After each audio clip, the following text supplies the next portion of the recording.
નમસ્કાર વિદ્યાર્થી મિત્રો, હું રમેશ વાગડિયા આપ સૌનું સ્વાગત કરું છું આજના લેક્ચરમાં. આજનો લેક્ચર આપણું જે રનિંગ ચેપ્ટર છે કે જે ધોરણ 12 બાયોલોજીનું 13મું ચેપ્ટર છે, અથવા તમે એમ કહો કે આપણો જે 10મો એકમ છે એ 10મા એકમ પરિસ્થિતિકીય વિદ્યાનું પહેલું ચેપ્ટર છે, સજીવો અને વસ્તી. એના પરનો ચોથો લેક્ચર છે. અગાઉ આ ચેપ્ટરના ખૂબ જ અગત્યના એવા 3 લેક્ચરની આપણે ચર્ચા કરી ગયા છીએ. ત્રીજા લેક્ચરની વાત કરીએ તો ત્રીજા લેક્ચરમાં આપણે એક ટોપિકની શરૂઆત કરી હતી, મુખ્ય અજૈવિક પરિબળો. ત્યાં આપણે તમને એવું બહુ સ્પષ્ટ રીતે સમજાવ્યું હતું કે ભાઈ મુખ્ય અજૈવિક પરિબળોમાં આપણે એનસીઆરટીમાં આપેલા છે એ પરિબળોની ચર્ચા કરવાના છીએ, જેમાં મુખ્ય 4 પરિબળોનો સમાવેશ થાય છે. પહેલું પરિબળ જેમાં તાપમાન હતું, બીજું પાણી, ત્રીજું પ્રકાશ અને ચોથું જમીન. આ 4 ખૂબ જ અગત્યના એવા અજૈવિક પરિબળો છે કે જે કોઈ પણ વસવાટની પરિસ્થિતિ નક્કી કરવા માટે જવાબદાર છે. કોઈ પણ વસવાટ કયા પ્રકારનો હશે, કયા પ્રકારનો જૈવ વિસ્તાર હશે એ નક્કી કરવા માટે જવાબદાર છે. આ 4 પરિબળોના આધારે દરેક નિવાસ સ્થાનની જાતિઓ, એ પ્રાણીની જાતો હોય, એ વનસ્પતિની જાતિઓ હોય, એ નક્કી થતી હોય છે. વસવાટની પરિસ્થિતિ એ આ 4 પરિબળો આધારિત નક્કી છે એ થતી હોય છે. જેમ કે પહેલું તાપમાન, જેમાં ગઈકાલના લેક્ચરમાં આપણે જોઈ ગયા, પહેલું પરિબળ હતું તાપમાન. તો તાપમાન ખૂબ જ મહત્વનું પરિસ્થિતિકીય વિદ્યાનું અજૈવિક ફેક્ટર, અજૈવિક કારક, અજૈવિક પરિબળ છે એવો એક મુદ્દો આપણે ત્યાં જોયો હતો. આપણે એવી પણ વાત કરી હતી કે ભાઈ તાપમાન છે એ સજીવની જીવન પદ્ધતિ પર પણ અસર કરે છે. તાપમાન છે એ જૈવ વિસ્તાર નક્કી કરવા માટે ખૂબ જ અગત્યનું પરિબળ છે. ઘણા પ્રાણીઓ એવા હોય કે જે તાપમાનની એક ખૂબ લાંબી રેન્જ સહન કરી શકતા હોય, અને ઘણા તાપમાન એવા હોય કે જે લોઅર રેન્જ છે એ તાપમાનની સહન કરી શકતા હોય છે. યુરીથર્મલ એનિમલ. સેકન્ડ નંબર પર આપણે જોયું હતું સ્ટીનોથર્મલ એનિમલ. તો એ ઇમ્પોર્ટન્ટ વાત છે. પછી આપણે વાત કરી હતી તાપમાન છે એ ઉત્સેચકીય ક્રિયાવિધિ. ઉત્સેચકીય ક્રિયાવિધિ એટલે તો આપણા શરીરમાં અથવા તો કોઈ પણ પ્રાણી શરીર, વનસ્પતિ શરીર, સજીવ શરીરની અંદર ચાલતી જે ચયાપચય ક્રિયાવિધિઓ હોય, જે ઉત્સેચકીય ક્રિયાવિધિઓ છે, એમાં કાર્યરત દરેક ઉત્સેચક એક નિશ્ચિત તાપમાનના મૂલ્ય પર કામ કરતા હોય, જેના કારણે તાપમાન છે એ ચયાપચય પ્રક્રિયાઓને અસર કરતું એક પરિબળ બની જાય છે. અને એના કારણે એક નિશ્ચિત તાપમાનનું મૂલ્ય ધરાવતા નિવાસ સ્થાનમાં અમુક જાતિના જ સજીવો વસવાટ કરી શકે છે. બધા જ સજીવો છે ત્યાં વસવાટ કરી શકતા હોતા નથી. એવી જ રીતે માનો આપણે વાત કરતા હતા કે ભાઈ ઠંડા પ્રદેશની અંદર અમુક સજીવો જોવા મળે, જેમ કે પોલર બિયર છે તો એ ઠંડા પ્રદેશમાં જોવા મળે. આપણે એક એક્ઝામ્પલ લીધું હતું, બર્ફીલો દીપડો છે તો એ ઠંડા પ્રદેશમાં જોવા મળે, એને તમે રણ પ્રદેશમાં ન ગોતી શકો. સેમ એઝ આંબાના વૃક્ષની વાત કરતા હતા આપણે, તો એને તમે જર્મનીમાં કે કેનેડામાં ના ઉગાડી શકો. કેમ? તો ભાઈ એ એક નિશ્ચિત તાપમાનના મૂલ્ય પર ટકી રહેવા માટે કે જીવંત રહેવા માટે ટેવાયેલા હોય છે, અનુકૂલિત થયેલા હોય છે, અને માત્ર એ જ પરિસ્થિતિમાં ટકી શકે છે, બાકીની પરિસ્થિતિમાં એ ટકી શકતા હોતા નથી. તો એ પણ અગત્યનું મહત્વનું પરિબળ. તો પહેલા પરિબળ સંદર્ભે, તાપમાન સંદર્ભે આપણે વાત કરી ગયા છીએ. આજે આપણે વાત કરવાના છે એ સિવાયના બાકીના જે પરિબળો, અજૈવિક પરિબળોમાં 4 જે છે, એમાંથી તાપમાન સિવાયના બાકીના જે અજૈવિક પરિબળો છે એની ચર્ચા આપણે આજના લેક્ચરની અંદર કરવાના છીએ. ચાલો જોઈએ. તો સૌથી પહેલાં આજના લેક્ચરમાં આપણે કયા પરિબળની વાત કરવાના છીએ? તો બસ સૌથી પહેલાં આપણે વાત કરવાના છીએ આજે બીજું અગત્યનું પરિબળ. આપણે એમ પણ કહી શકીએ કે આજે જે પરિબળની આપણે ચર્ચા કરવા જઈ રહ્યા છીએ એ પરિબળ વગર જીવન શક્ય નથી. બરાબર? તો મતલબ આજે આપણે કયા પરિબળની વાત કરવાના છીએ? તો આજે આપણે વાત કરવાના છીએ પાણી. વોટરની વાત કરવાના છીએ કે ભાઈ એના વગર જીવન શક્ય નથી. આપણે આવું સાંભળ્યું હોય, જળ એ જ જીવન,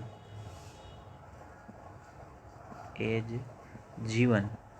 અને એમાં કાંઈ ખોટું નથી. આ કહેવત 100% સાચી છે, પૂર્ણપણે સાચી છે. કેમ કે આપણે ગઈકાલે પણ હું તમને વાત કરતો હતો કે એવું બની શકે કોઈ વ્યક્તિને 3, 4, 5 દિવસ, અઠવાડિયું ખાવાનું ન આપો ને એ જીવંત રહી શકે. એ એના શરીરમાં જે સ્ટોર ખોરાક છે, સ્ટોરેજ ફૂડ છે ને એનો ઉપયોગ કરી, શક્તિ પ્રાપ્ત કરી અને જીવી શકે. કદાચ એના કરતાં પણ વધારે લાંબા સમય માટે પોતે જીવી શકે.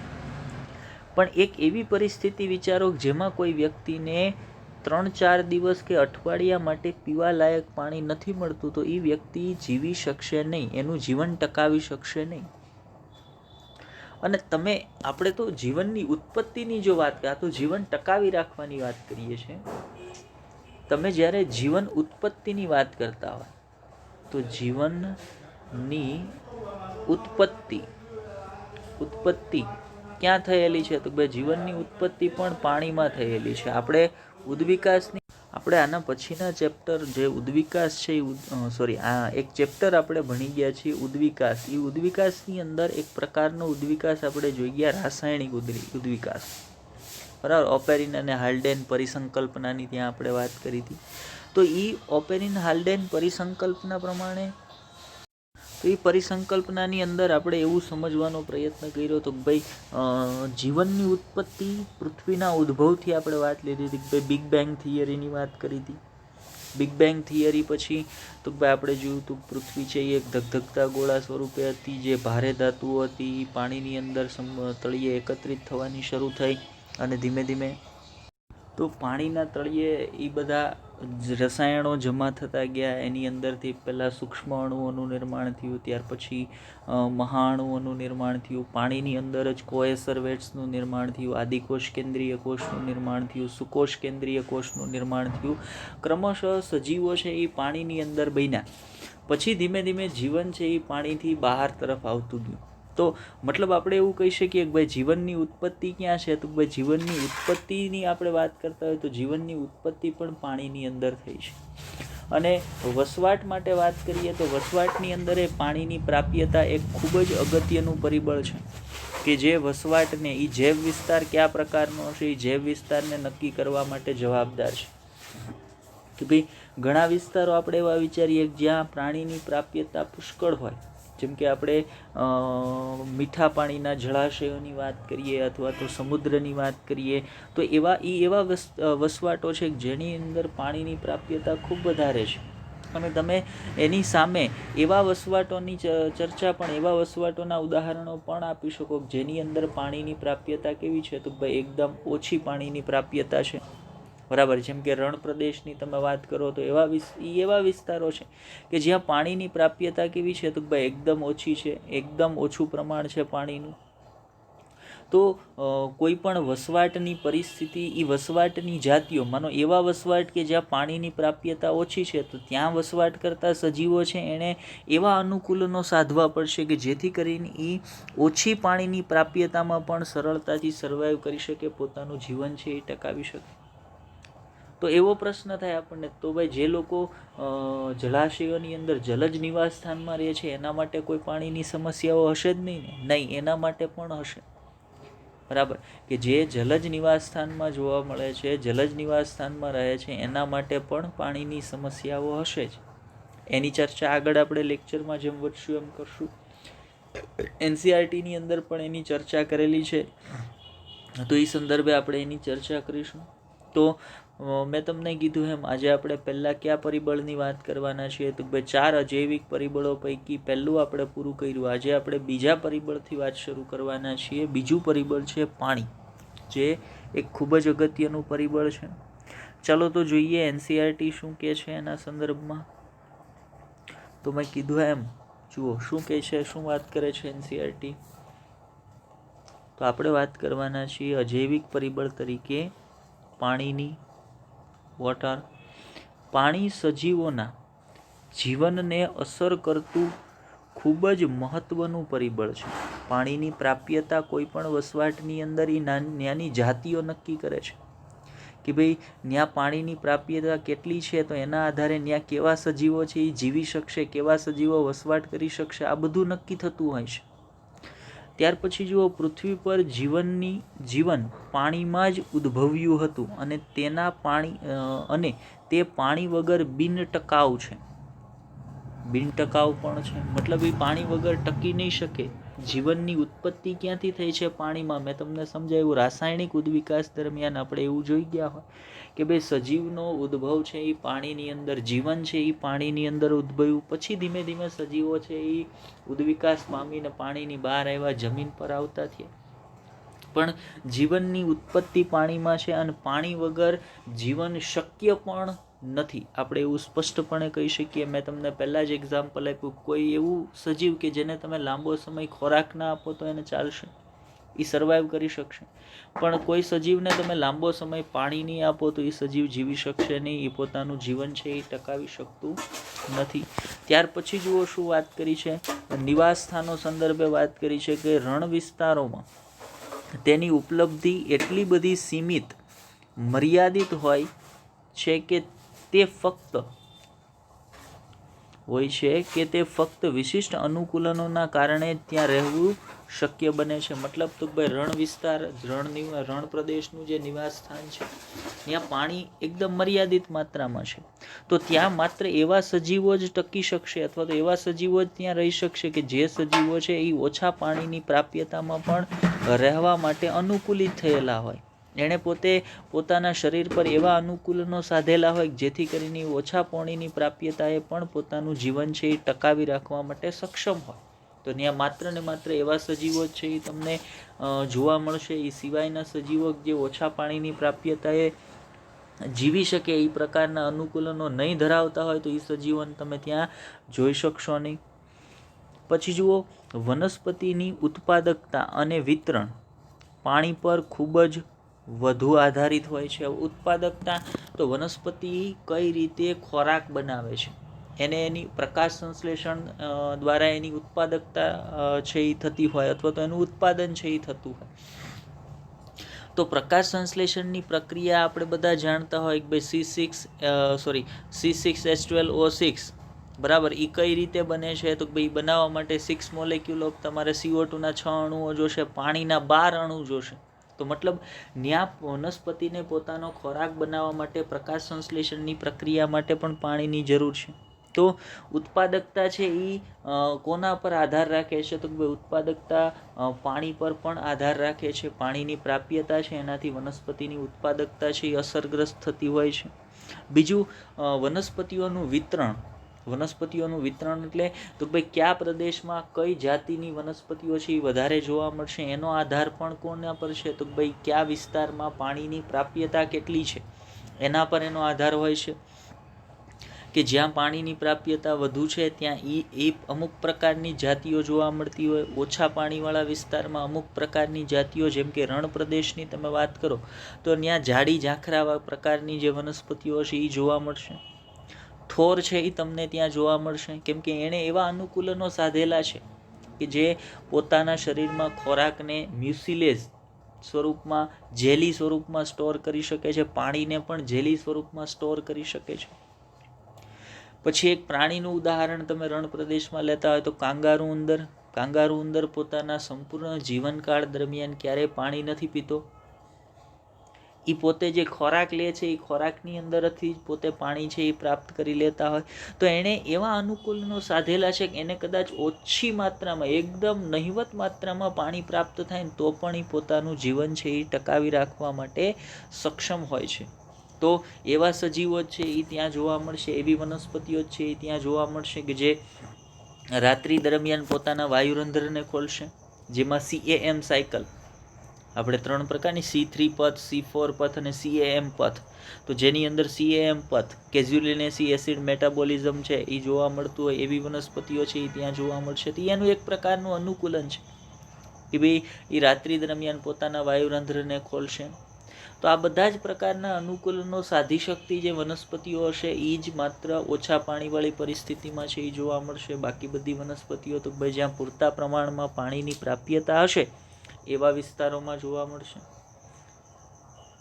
આ તો બધા જમીન વસવાટની આપણે વાત કરતા હતા. હવે જુઓ, તમે વિચારતા હશો કે મહાસાગરો, સરોવરો તથા નદીઓ એટલે બધા જલજ નિવાસસ્થાન થયા, એમાં રહેવાવાળા સજીવોને જળ સંબંધિત કોઈ પણ સમસ્યાનો સામનો નહીં કરવો પડતો હોય, પરંતુ એ સાચું નથી.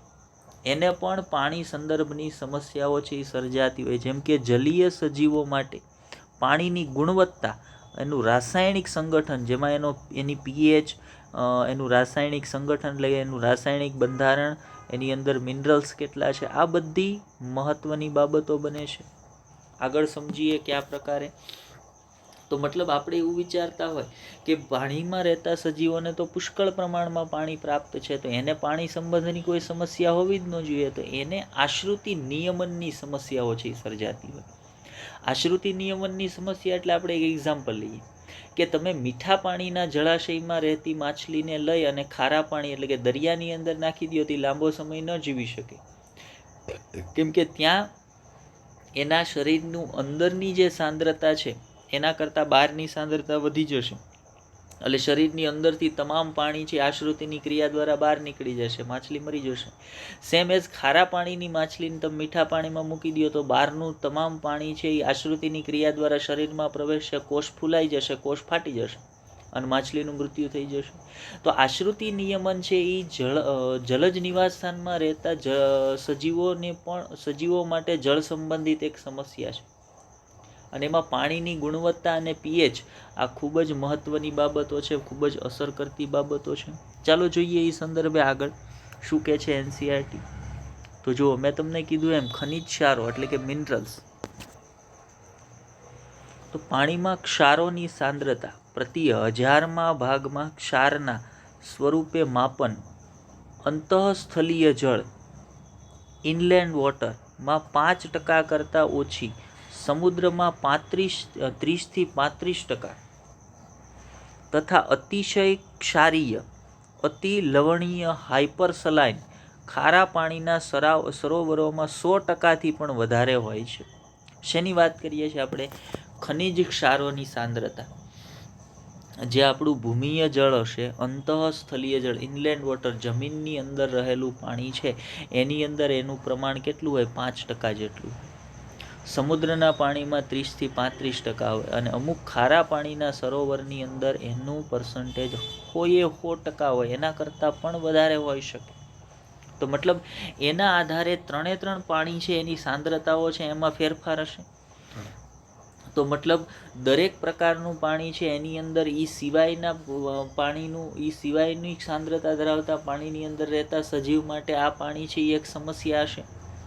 ઉદાહરણ તરીકે 5% જેની અંદર ક્ષારોની સાંદ્રતા છે એવા પાણીના નિવાસસ્થાનમાં રહેતી માછલી છે, એનું જે પાણી છે અથવા એના નિવાસસ્થાનનું જે પાણી છે એની અંદર સાંદ્રતા 30થી 35% થઈ જાય ક્ષારોની, તો એના માટે એક પ્રકારની સમસ્યા જ છે. એ અતિશય ક્ષારયુક્ત થઈ ગયું, તો એને તરત આશ્રુતિ નિયમનના પ્રશ્નો ઊભા થઈ જશે. કેટલાક સજીવો ક્ષારતાની ખૂબ જ વ્યાપક ક્ષેત્ર મર્યાદા વધુ સાંદ્રતાને સહન કરે છે. ઉદાહરણ તરીકે એની ક્ષેત્ર મર્યાદા એ 5% સાંદ્રતા ધરાવતા પાણીમાં પણ સરળતાથી સર્વાઈવ કરી શકે છે અને 25% પાણીમાં સાંદ્રતા જે ક્ષારોની સાંદ્રતા હોય એવા પાણીમાં પણ સર્વાઈવ કરી શકે છે. મતલબ એની ક્ષેત્ર મર્યાદા ખૂબ વધારે છે, જ્યારે અમુકની ક્ષેત્ર મર્યાદા ખૂબ ઓછી હોય.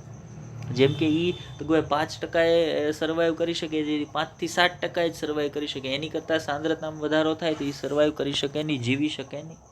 તો જેની ક્ષેત્ર મર્યાદા સાંદ્રતાની ક્ષેત્ર મર્યાદા ખૂબ વધારે હોય એવા સજીવોને યુરીહેલાઇન સજીવો કહેવાય છે. જેમ યાદ કરજો, યુરી ટેમ્પરેચરના સંદર્ભમાં શું હતું? યુરીથર્મલ, સ્ટીનોથર્મલ. એમ અહીંયા યુરીહેલાઇન અને સ્ટીનોહેલાઇન, જેની ક્ષેત્ર મર્યાદા વધારે છે યુરીહેલાઇન જુઓ, પરંતુ મોટાભાગના અન્ય સજીવો સાંદ્રતાની ઓછી ક્ષેત્ર મર્યાદા પૂરતા સીમિત છે. એને શું કહેવાશે? સ્ટીનોહેલાઇન. IMP બંને શબ્દ. યુરીહેલાઇન કોને કહેવાય? સ્ટીનોહેલાઇન કોને કહેવાય? ઘણા મીઠા પાણીના પ્રાણીઓ સમુદ્રના પાણીમાં લાંબા સમય માટે જીવિત રહી શકતા નથી તથા સામુદ્રિક પ્રાણીઓ લાંબા સમય માટે મીઠા પાણીમાં જીવંત રહી શકતા નથી. કારણ શું છે એનું? તો ભાઈ કારણ કે તેમને આશ્રુતિ સંબંધિત સમસ્યાઓ ઓસ્મોટિક પ્રોબ્લેમનો સામનો કરવો પડે છે. આશ્રુતિ સંબંધિત સમસ્યાઓ થશે. શું થાય આશ્રુતિ એટલે શું? તો આપણે ભણી ગયા છીએ કે જ્યારે બે અસમાન સાંદ્રતા ધરાવતા દ્રાવણોને અર્ધપ્રવેશશીલ પટલ વડે અલગ કરવામાં આવે ત્યારે પાણીનો અણુ પોતાના વધારે સંકેન્દ્રણવાળા વિસ્તારથી ઓછા સંકેન્દ્રણવાળા વિસ્તાર તરફ ગતિ કરશે. હવે માનો મીઠા પાણીની માછલી છે એના શરીરની અંદરની સાંદ્રતા ખૂબ ઓછી હશે તો એને જ્યારે તમે સમુદ્રના પાણીમાં મૂકશો ત્યારે બહારની સાંદ્રતા વધી જશે એટલે બહાર પાણીનું સંકેન્દ્રણ ઘટી જશે. તો એવા પાણીમાં માછલીના શરીરના કોષોમાં અથવા તો માછલીના કોષોમાં જે પાણી હશે એ પાણી ક્યાં જતું રહેશે? તો ભાઈ એ બહાર જવા મળશે. પરિણામે શરીરમાંથી પાણીનો વ્યય થશે અને માછલીનું મૃત્યુ છે એ થઈ જતું હોય. સેમ કે તમે મીઠા પાણીની માછલી ખારા પાણીની માછલીને મીઠા પાણીના જળાશયમાં મૂકી દો તોય સમસ્યાઓ સર્જાશે. કેવી સમસ્યાઓ સર્જાશે? તો ભાઈ બહાર તરફ પાણીની સાંદ્રતા વધી જશે અને અંદર તરફ પાણીની સાંદ્રતા ઘટી જશે. એટલે કોષરસ પટલને પાર કરી અને ખૂબ મોટા પ્રમાણમાં બહારનું મીઠું પાણી છે એ શરીરની અંદર દાખલ થવાનું શરૂ થઈ જાય. કોષો ધીમે ધીમે ફૂલાવવા લાગે અને એક સમયે એટલું બધું વધારે પાણી છે એ દાખલ થઈ જાય કે કોષ ફાટી જાય અને સજીવનું મૃત્યુ છે એ થઈ જતું હોય. તો આમ જલજ નિવાસસ્થાનમાં રહેતા સજીવો માટે પણ પાણીની સમસ્યાઓ છે એ સર્જાતી હોય એવું જરૂરી નથી કે જલજ નિવાસસ્થાનમાં રહેતા એના માટે પાણીની સમસ્યાઓ સર્જાતી હોતી નથી. તો આ રીતે પાણી પણ એક ખૂબ જ મહત્વનું અજૈવિક પરિબળ તરીકે વર્તે છે. તો આટલી બાબતો આપણે પાણીના સંદર્ભમાં તપાસવાની હતી અથવા તો જોવાની હતી. ચલો ત્યાર પછી આગળ જઈએ. ત્યાર પછી આપણે કયા પરિબળ વિશે વાત કરવાની છે, કયા અજૈવિક પરિબળ વિશે વાત કરવાની છે? તો ત્યાર પછીનું જે અજૈવિક પરિબળ આપણે જોવાનું છે એ છે લાઇટ, સનલાઇટ, સૂર્યપ્રકાશ.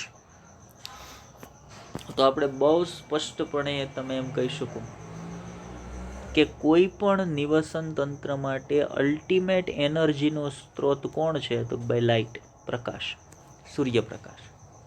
બરાબર. કોઈ પણ નિવસન તંત્રને તમે મીઠા પાણીના જળાશયની વાત કરતા હોય, તમે જમીનના નિવાસસ્થાનની વાત કરતા હોય, જંગલ પ્રદેશના નિવાસસ્થાનની વાત કરતા હોય કે કોઈ પણ નિવાસસ્થાનની તમે વાત કરતા હોય, એ બધી જગ્યાએ અલ્ટિમેટ એનર્જીનો સોર્સ છે એ લાઇટ જ છે, સનલાઇટ છે. કઈ રીતે સનલાઇટ છે અલ્ટિમેટ એનર્જીનો સોર્સ છે?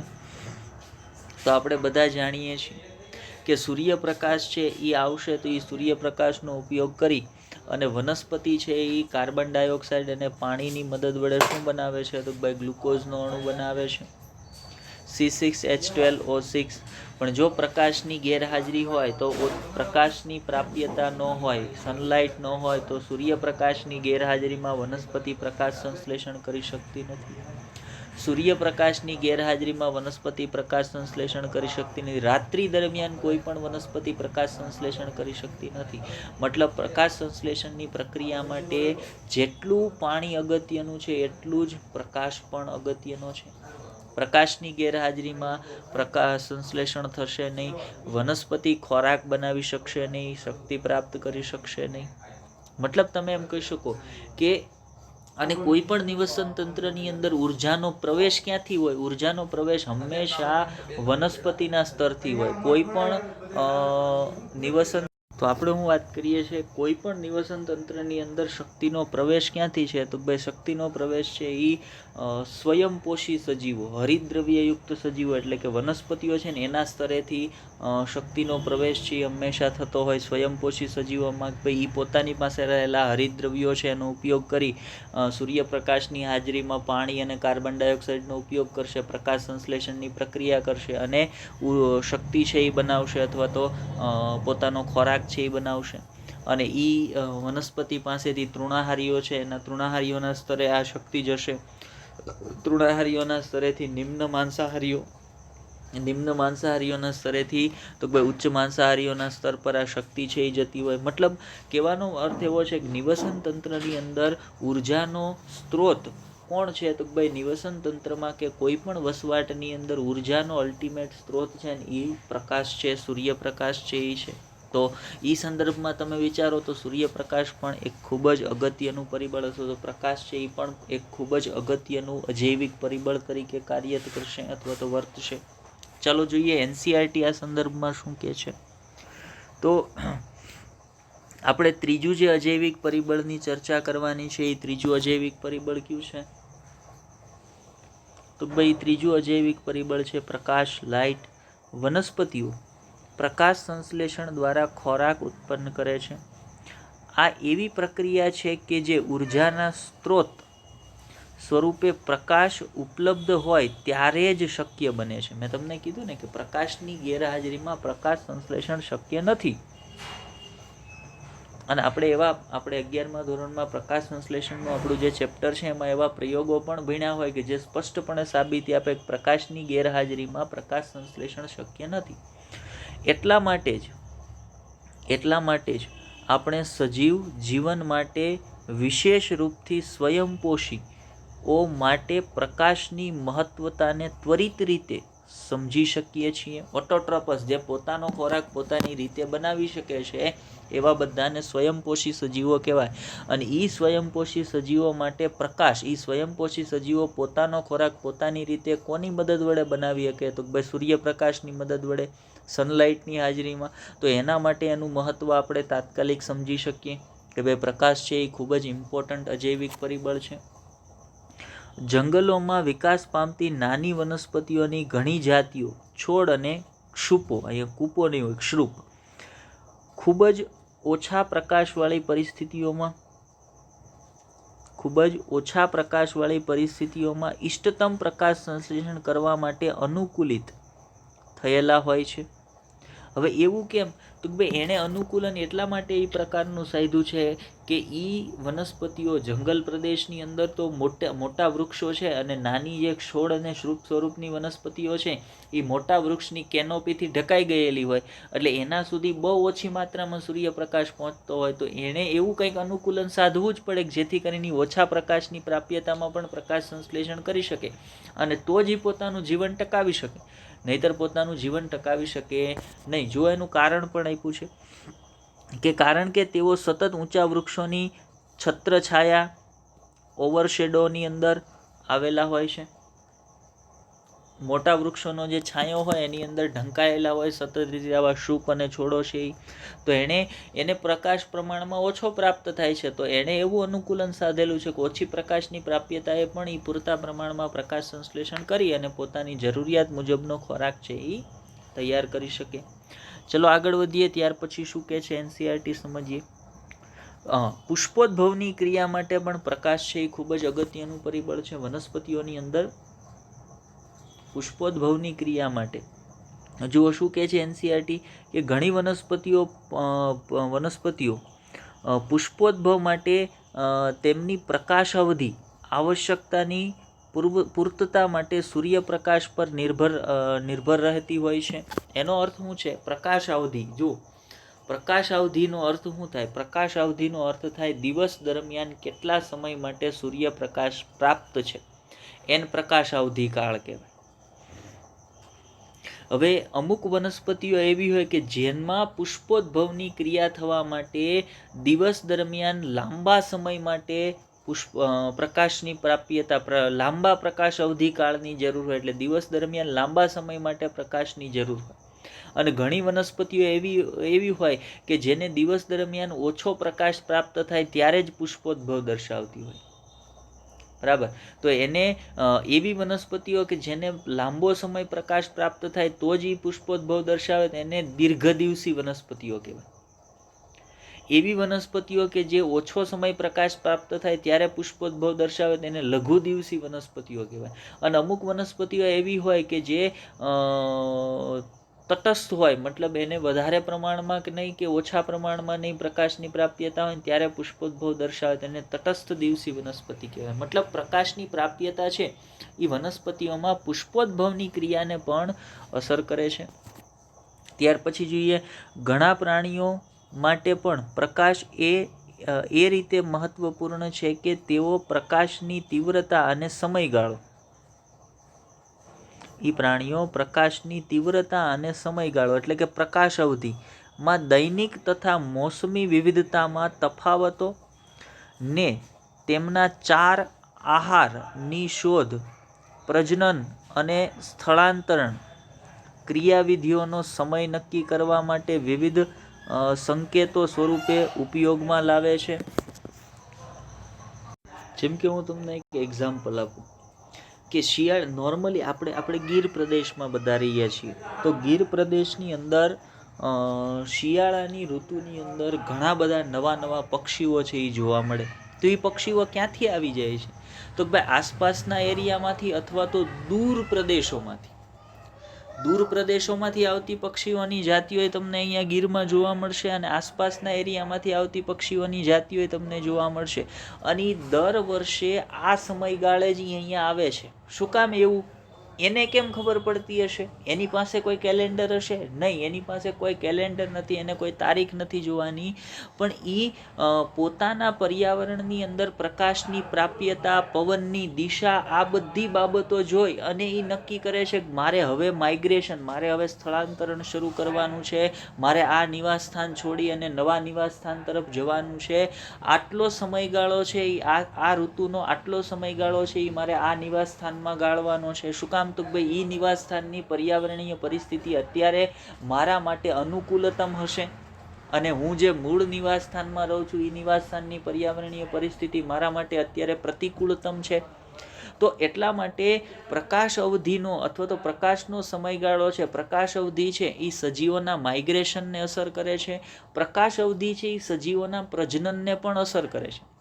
ઘણા સજીવો એવા હોય કે જેની અંદર જનન પિંડો છે ને એ તીવ્ર પ્રકાશ, મોટા લાંબા પ્રકાશ અવધિ કાળ જે હોય એની અંદર સક્રિયતા દર્શાવતા હોય, તો એની પ્રજનન ગ્રંથિઓ છે એ પણ પ્રકાશ અવધિ પર અથવા તો પ્રકાશના સમયગાળા પર સક્રિયતા દર્શાવતી હોય. તો આપણે એમ કહી શકીએ કે ભાઈ પ્રજનનની પ્રક્રિયાને પણ અસર છે એ પ્રકાશ કરે છે. તો પ્રજનનની પ્રક્રિયાને પણ પ્રકાશ અવધિકાળ છે એ અસર કરતો હોય. સજીવોના સ્થળાંતરણને પણ પ્રકાશ અવધિકાળ છે એ અસર કરતો હોય છે. જો ત્યાર પછી જ્યાં સુધી પ્રકાશ અને તાપમાન બંને સ્ત્રોત સૂર્ય છે, જ્યાં સુધી પ્રકાશ અને તાપમાન બંનેનો સ્ત્રોત સૂર્ય છે ત્યાં સુધી જમીન પર પ્રકાશની ઉપલબ્ધિ તાપમાન સાથે ગાઢ રીતે સંકળાયેલી છે. કેમ કે આપણે કીધું એમ તાપમાન છે એ ખૂબ જ મહત્વનું અજૈવિક પરિબળ છે. હવે તાપમાન અને પ્રકાશ આ બંનેનો સ્ત્રોત કોણ છે? તો આ બંનેનો સ્ત્રોત એક જ છે, સૂર્ય છે. આ બંનેનો સ્ત્રોત છે. તો એ બંને એકબીજા સાથે ગાઢ રીતે સંકળાયેલા છે કે જે ખૂબ જ અગત્યના પર્યાવરણીય પરિબળો તરીકે વર્તે છે. કે ભાઈ વસવાટની પરિસ્થિતિઓ નક્કી કરે છે. સજીવની જે દેહધાર્મિક ક્રિયાઓ હોય, સજીવના પ્રજનનની ક્રિયાવિધિ છે, સજીવમાં સ્થળાંતરણની ક્રિયાવિધિ છે, આ બધી બાબતો પર એની અસરો છે એ તમને જોવા મળતી હોય છે. ત્યાર પછી આગળ વધીએ. જુઓ શું છે, પ્રકાશની પ્રાપ્યતા પર આગળ વાત કરી છે. શેનું એનસીઈઆરટી એક્ઝામ્પલ આપ્યું છે? તો જુઓ, પરંતુ મહાસાગરોમાં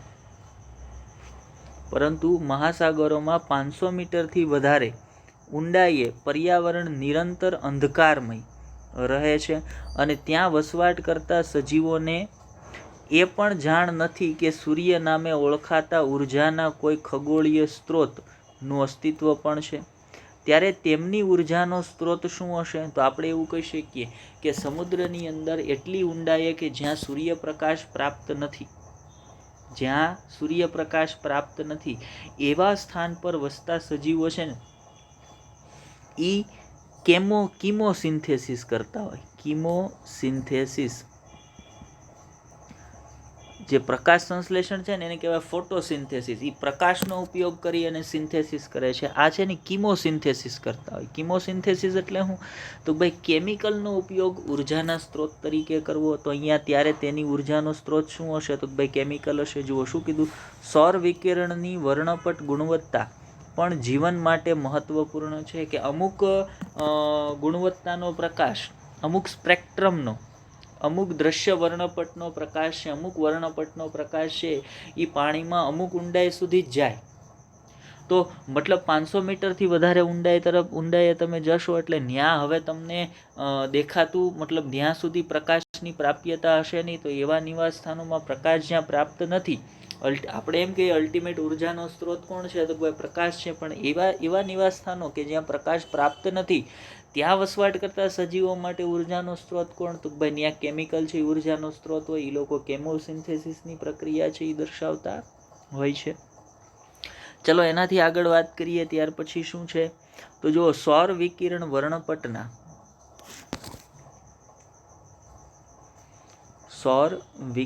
વર્ણપટના પારજાંબલી અલ્ટ્રાવાયોલેટ ઘટક ઘણા સજીવો માટે નુકસાનકારક છે.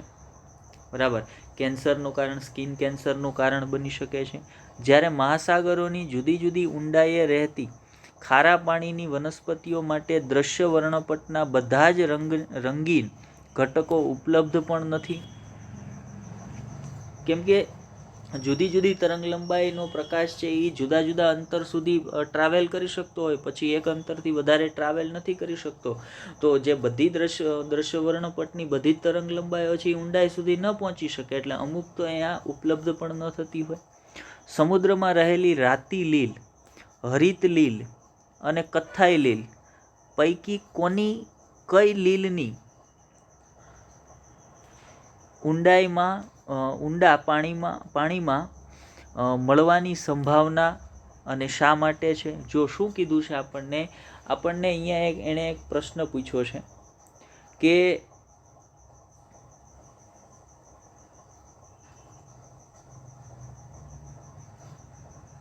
ઊંડા પાણીમાં કે ખારા પાણીમાં, આ બધામાંથી ઊંડા પાણીમાં કે, અહીંયા જી નથી હો, સોરી, અહીંયા છે ઊંડા પાણીમાં કે ખારા પાણીમાં મળવાની સંભાવના કોની વધારે છે? આ જે 3 લીલના તમને એક્ઝામ્પલ આપ્યા છે કે ભાઈ હરિત લીલ, ત્યાર પછી બદામી લીલ અને લીલા કલરની લીલ, એટલે આપણે ક્લોરોફાઇસી, ફિયોફાઇસી અને રોડોફાઇસીની જે વાત કરી ગયા છીએ આગળ લીલના વર્ગીકરણની અંદર, એમાંથી કઈ લીલ છે એ તમને સમુદ્રમાં વધારે ઊંડાઈ સુધી જોવા મળશે? તો આપણે એમ કહી શકીએ ને કે ભાઈ લાલ રંગનો પ્રકાશ છે એની તરંગ લંબાઈ પ્રમાણમાં વધારે છે, તે ઊંડે સુધી ટ્રાવેલ કરતો હશે. અથવા તો લાલ રંગનો પ્રકાશ છે એની તરંગ લંબાઈ વધારે છે, તો વધારે તરંગ લંબાઈ વાળો પ્રકાશ ઓછું ટ્રાવેલ કરે ને, આમ તો ઓછું ટ્રાવેલ કરે. તો તમને રોડોફાઇસી છે એ સૌથી ઉપર તરફ લાલ રંગની લીલ જોવા મળશે, એનાથી ઊંડે તરફ જાઓ એટલે કથ્થઈ રંગની લીલ જોવા મળશે, એનાથી ઊંડે તરફ જાઓ એટલે તમને હરિત રંગની લીલ છે એ જોવા મળશે. મતલબ જેમ પ્રકાશની તરંગ લંબાઈ છે એ વધારે એમ એ ઓછું ટ્રાવેલ કરશે, જેમ ઓછી તરંગ લંબાઈ એ વધારે ટ્રાવેલ કરશે. તો સૌથી વધારે તરંગ લંબાઈ કોની છે? તો ભાઈ લાલ રંગના પ્રકાશની. તો લાલ રંગની લીલ તમને સૌથી ઉપર તરફ જોવા મળશે, પછી કથ્થઈ રંગની, પછી તમને લીલા રંગની છે એ જોવા મળશે. તો આ પ્રકારે એ સમુદ્રમાં જોવા મળતી હોય છે તમને. જુઓ ત્યાર પછી શું છે? ઓકે, ત્યાર પછી આપણે ત્રીજા પરિબળ પર પહોંચીએ છીએ. ત્રીજું પરિબળ આપણે કયું જોવાનું છે? તો ભાઈ ત્રીજું પરિબળ આપણે જોવાનું છે જમીન. ચોથું પરિબળ, આજના લેક્ચરનું ત્રીજું, પણ આમ જોવા જઈએ તો ચોથું અજૈવિક પરિબળ. તો જમીન પણ પરિસ્થિતિકીય વિદ્યાનું એક ખૂબ જ અગત્યનું અજૈવિક પરિબળ છે. બરાબર. આપણે જલજ વસવાટની વાત કરીએ કે સ્થલજ વસવાટની, આમ તો ખાસ કરીને જમીનની વાત કરીએ છીએ એટલે આપણે સ્થલજ વસવાટ પર રહીએ. કે તમે સ્થલજ વસવાટની વાત કરતા હોય તો દરેક જે સ્થલજ વસવાટ છે એકબીજાથી જુદો પડતો હોય, તો એ દરેક સ્થલજ વસવાટની જમીનની પ્રકૃતિ અને જમીનનું બંધારણ આ બંને અલગ અલગ હશે. માનો જુઓ અહીંયા તમને જમીનનું બંધારણ દેખાય છે કે જમીનના બંધારણમાં જુદા જુદા સ્તર આવેલા, 1, 2, 3, અહીંયા 4, એનાથી નીચે 5, આ બધા સ્ટ્રેટમ જમીનના વિવિધ સ્તરો છે એ આવેલા હોય. અને સ્તરોની ગુણવત્તા કે સ્તરોનું બંધારણ છે એ જમીનનો પ્રકાર છે એ નક્કી કરતા હોય. અને જુદા જુદા નિવાસ સ્થાનોમાં જુદા જુદા પ્રકારની જમીન છે એ ત્યાંની વનસ્પતિની જાતિઓ પણ નક્કી કરતી હોય. અમુક પ્રકારની જમીનમાં અમુક વનસ્પતિઓ ઉગતી હોય, અમુક વનસ્પતિઓ ન ઉગતી હોય. તો આ પ્રકારે જમીન પણ એક ખૂબ જ અગત્યના અજૈવિક પરિબળ તરીકે વર્તશે, અજૈવિક પરિબળ તરીકે કામ કરશે. ચલો જોઈએ એનસીઈઆરટી શું કહે છે, જમીનને એક અજૈવિક પરિબળ તરીકે કઈ રીતે વર્ણવે છે. તો જુઓ, એનસીઆરટી પ્રમાણે વિવિધ સ્થાનોમાં જમીનની પ્રકૃતિ અને ગુણધર્મો જુદા જુદા હોય છે. તે આબોહવા, ક્લાઇમેટ, અપયન કે માટી કેવી રીતે એક જગ્યાએથી બીજી જગ્યાએ વહન પામી અથવા તે અવસાદન પામી છે તથા તેની વિકાસ કેવી રીતે થયો છે તેના પર આધાર રાખે છે. જો હું વાત કરે છે પહેલા મુદ્દામાં, તો પહેલો મુદ્દો આપણને એવો કહે છે કે જુદા જુદા નિવાસ સ્થાનોમાં જમીનની પ્રકૃતિ અને જમીનના ગુણધર્મો જુદા જુદા હોય. એનો આધાર કોના પર છે? તો ભાઈ ઈ નિવાસ સ્થાનની આબોહવાકીય પરિસ્થિતિ, ઈ નિવાસ સ્થાનમાં થયેલી અપયનની ઘટના, એટલે તો ભાઈ ડુંગરાઓ તૂટવા, એ નિવાસ સ્થાનની આસપાસ જે ડુંગરાઓ તૂટવા અને ડુંગરાઓ તૂટી અને જે જમીન ડુંગરાઓનું તૂટી ભાંગી અને એ જે પથરાઓ કે જે કંઈ માટી છે એ જમીન પર પડે અને જમીનનું બંધારણ, તો એ ઘટનાને એ ડુંગરાઓ તૂટવાની ઘટનાને અપયન કહેવાય. પછી ત્યાંની માટી કયા પ્રકારની છે એના આધારે, પછી કઈ રીતે વહન પામીને આવેલી છે એના આધારે, એનું અવસાદન કયા પ્રકારે થયેલું છે એના આધારે એક નિવાસ સ્થાનથી બીજા નિવાસ સ્થાનમાં રહેલી જમીનની પ્રકૃતિ અને જમીનના બંધારણ, જમીનના ગુણધર્મો છે ને એ બદલતા રહેતા હોય, જુદા પડતા રહેતા હોય છે. એટલે દરેક નિવાસ સ્થાનમાં તમને માટી અથવા તો જમીનનું બંધારણ એક સમાન, એક સરખું જોવા મળતું નથી. જો ભૂમિ એટલે કે જમીનની વિવિધ લાક્ષણિકતાઓ જેવી કે ભૂમિની રચના, એનું સંગઠન એટલે કે કમ્પોઝિશન, એના કણોનું કદ અને કણોનું સામૂહિકરણ એ ભૂમિની અંતઃસ્ત્રવણ ક્ષમતા તથા જલગ્રહણ ક્ષમતા નક્કી કરે છે. હવે આ બે ક્ષમતાઓ છે ને એ ખૂબ જ અગત્યની છે. એમાં જલગ્રહણ ક્ષમતા, તમે જે જમીનની વાત કરો છો એ જમીનની અંદર કેટલું પાણી છે એ સચવાઈને રહે છે એની એને જલગ્રહણ ક્ષમતા કહેવાય. અંતઃસ્ત્રવણ ક્ષમતાની આપણે વાત કરીએ તો આ બધાનો આધાર કોના પર છે? તો ભાઈ એક તો એ જમીનનું, એ ભૂમિનું બંધારણ કયા પ્રકારની, એની રચના કયા પ્રકારની છે, કણોનું કદ કયા પ્રકારનું છે. જો મોટા કણો હોય, તમને એકદમ નાની ક્લે જેને કહીએ એ એકદમ નાના કણો છે એ તમને જોવા મળે, ક્લે કહેવાય એને. ત્યાર પછી એનાથી ઉપર આવીએ એટલે લોમ હોય, એનાથી ઉપર સૌથી મોટા કણ તો ભાઈ માટીના અથવા રેતીના કણ હોય. તો આમાંથી કયા પ્રકારના કણ છે એ ભૂમિના બંધારણની અંદર આવેલા છે, એનું સામૂહિકરણ કઈ રીતે થયેલું છે. કોઈ એક જગ્યાની માટી છે તેમાં રેતી વધારે પ્રમાણમાં છે, 50% રેતી છે, 2% ક્લે છે, 48% છે એ લોમ છે. એવી જ રીતે 50% લોમ હોય, 2% ક્લે હોય, બાકીની રેતી આવેલી, કયા પ્રકારના કણોનું સામૂહિકરણ થયેલું છે એના આધારે ભૂમિની અંતઃસ્ત્રવણ ક્ષમતા અને ભૂમિની જલગ્રહણ ક્ષમતા છે ને એ નક્કી થતી હોય છે. આ લાક્ષણિકતાઓની સાથે બીજું એક સૌથી અગત્યનું પરિબળ અથવા ભૂમિની ક્ષમતા, આ લાક્ષણિકતાઓની સાથે પીએચ, ખનિજ સંગઠન અને ભૂતલ સ્થળાકૃતિ જેવા માપદંડો ઘણા વિસ્તૃત હદ સુધી કોઈ પણ ક્ષેત્રનો વનસ્પતિ સમાજ છે ને નક્કી કરે છે.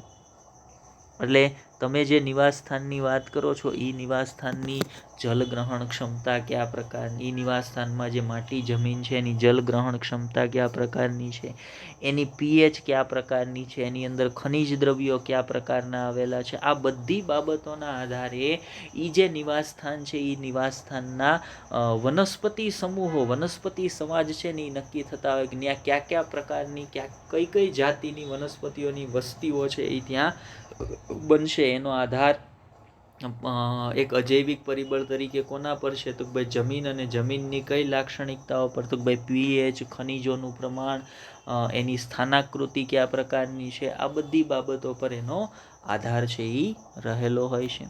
ત્યાર પછી જોઈએ, તે પછી તે બધા મળીને નક્કી કરે છે, જો મેં કીધું એમ એ જ વાત છે કે તે પછી તેના પછી તે બધા મળીને નક્કી કરે છે કે તે વિસ્તારમાં કેવા પ્રકારના પ્રાણીઓનું પાલન પોષણ થઈ શકશે જે તેના પર આધાર પામી શકે છે. મતલબ જુઓ, આખો કોઈ પણ નિવસન તંત્ર બનવાનું શરૂ થશે ને, એટલે ફોર એક્ઝામ્પલ કોઈ એક નિવાસસ્થાન બનવાનું શરૂ થાય તો પહેલાં ત્યાંનો માટી જે પ્રકારની હશે એના આધારે ત્યાંનો વનસ્પતિ સમાજ ડેવલપ થયો. હવે બધી વનસ્પતિઓ પર બધા પ્રાણીઓ ન નભતા હોય, અમુક જાતની વનસ્પતિઓ પર અમુક પ્રાણીઓ નભતા હોય, તો ત્યાં એવા જ પ્રાણીઓ આવશે કે ત્યાં જે વનસ્પતિ સમાજ હશે ને એના પર નભતા હોય. પછી એ જે શાકાહારી પ્રાણીઓ એવા એના પર નભતા માંસાહારી પ્રાણીઓ ધીમે ધીમે ત્યાં આવશે. બરાબર. એટલે ત્યાં પ્રાણીઓ કયા પ્રકારના હશે ને એનો આધારે જમીનના બંધારણ પર, એકંદરે તો એનો આધારે જમીનના બંધારણ પર જ છે કે એ જમીનના બંધારણ આધારે વનસ્પતિ સમાજો નક્કી થાય. વનસ્પતિ સમાજોના આધારે એ વનસ્પતિ સમાજો પર જેનું પાલન થઈ શકે એવા પ્રાણી સમાજો છે એ ત્યાં નક્કી થશે. તો એનો આધાર પણ એના પર છે. એ જ રીતે જલીય પર્યાવરણમાં અવસાદન, લાક્ષણિકતાઓ, ઘણીવાર જલજ નિતલસ્થ પાણીના તળિયે રહેલી જીવન સૃષ્ટિ પ્રાણીઓના પ્રકાર નક્કી કરે છે જે ત્યાં વિકાસ સાધી શકે છે. મતલબ તો ભાઈ જમીનના તળિયાનું મતલબ જલજ નિવાસસ્થાન હશે ને એના તળિયે જે જમીન છે ને એ તળિયાની જમીન એને જલ નિતલસ્થ એટલે કે પાણીના તળિયે રહેલી જીવસૃષ્ટિ છે એના પ્રાણીઓનો પ્રકાર પણ તેની તળિયે રહેલી જે જમીન છે એના આધારે નક્કી થતો હોય. કેમ કે ત્યાં જે વનસ્પતિ સમાજો હશે એને એના આધારે નક્કી, જમીનના બંધારણના આધારે નક્કી થશે. એટલે જમીન પણ દરેક નિવાસસ્થાન કે પરિસ્થિતિકીય વિદ્યા માટે ખૂબ જ અગત્યનું એક અજૈવિક પરિબળ તરીકે વર્તે છે. ત્યાંના વનસ્પતિ સમાજોને અસર કરે છે, ત્યાંના પ્રાણી સમાજોને અસર કરે છે. આ બધી બાબતોને અસર કરતું એક ખૂબ જ અગત્યનું અજૈવિક પરિબળ કોણ છે? તો ભાઈ કયું છે? તો ભાઈ આપણે એમ કહી શકીએ કે ભાઈ જમીન છે. તો આટલી વાત આપણે વિવિધ પ્રકારના અજૈવિક પરિબળોના સંદર્ભમાં કરવાની હતી. તો આજનો જે ચોથો લેક્ચર હતો એની અંદર આટલી માહિતી વિશે આપણે ચર્ચા કરવાની હતી. ચાલો, તો આજના લેક્ચરનો થિયરી પોર્શન અહીંયા પૂરો થાય છે. હવે કામ કરીએ, આપણે તમને થોડાક ક્વેશ્ચન છે એ ગયા લેક્ચર આધારિત આપી દઈએ. તો પહેલો ક્વેશ્ચન આપણે તમને ગયા લેક્ચર આધારિત આપીએ છીએ કે યુરીથર્મલ એટલે શું? આ પહેલો ક્વેશ્ચન. બીજો ક્વેશ્ચન, સ્ટીનોથર્મલ એટલે શું?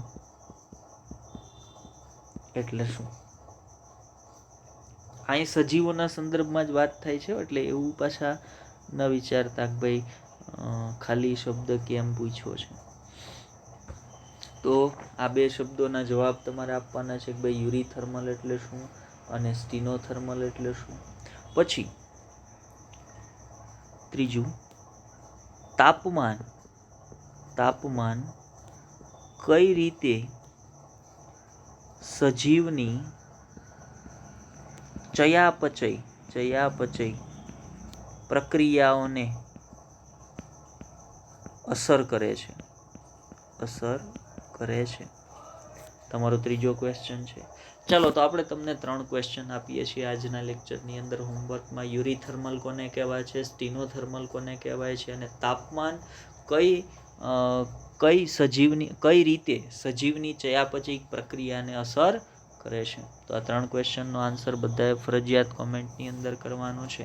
ચાલો, આજના લેક્ચરની અંદર બસ એટલું જ. લેક્ચરને ધ્યાનથી જોજો, સમજવાનો પ્રયત્ન કરજો. ન સમજાતી બાબત કોમેન્ટ કરજો, આપણે ફરી એક વખત તમને સમજાવીશું. Best of luck.